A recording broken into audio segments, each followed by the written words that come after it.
So you want to make amazing buttery shortbread that only takes 3 ingredients? Because we're going to be baking that right now. Welcome back to the Baker's Journey. If you want to learn how to bake and you want to truly master the art of baking, then hit subscribe, ring the bell so you don't miss anything.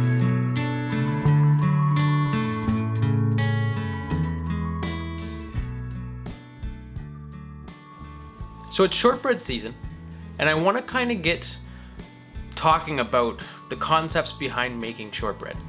So we made a lot of doughs in our previous videos, such as breads and buns and stuff like that. And bread and buns are actually considered a long dough.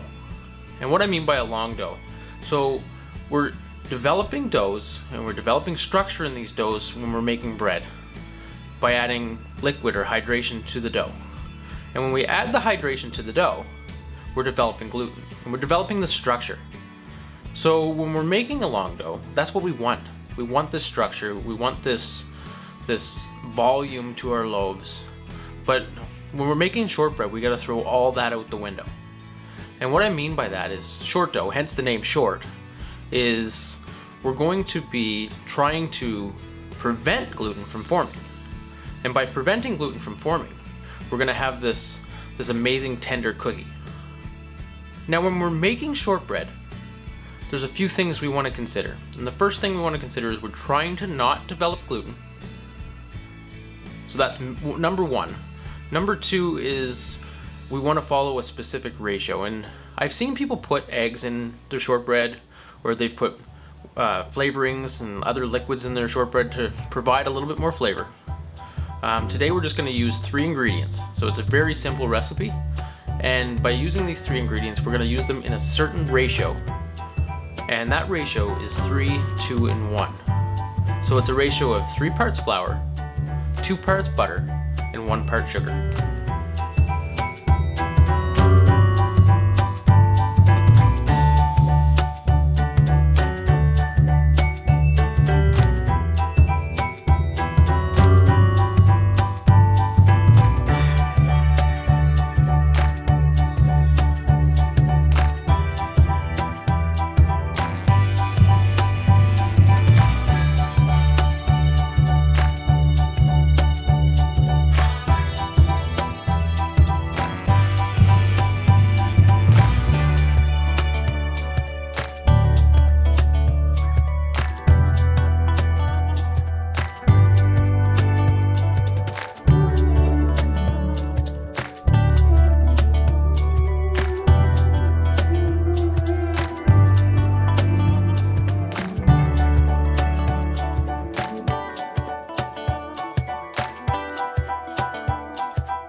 thanks again for tuning in to A Baker's Journey. It was a blast today learning how to make shortbread, learning some concepts on making a short dough, and also learning the 3-to-1 ratio, which is going to make shortbread a breeze during the season. So I know I was going to get into sourdough starters, natural fermentations, and pre-ferments in our next couple videos, and we're still going to get into that. But we're just getting to be around the time where shortbread's popular, and I wanted to throw a recipe out there and give you guys a recipe to work off of for this season. If you like The Baker's Journey and the content that we provide, subscribe and hit the bell. We also have an email subscription list, so if you're interested, I'll leave the link in the description below. You guys have an amazing day.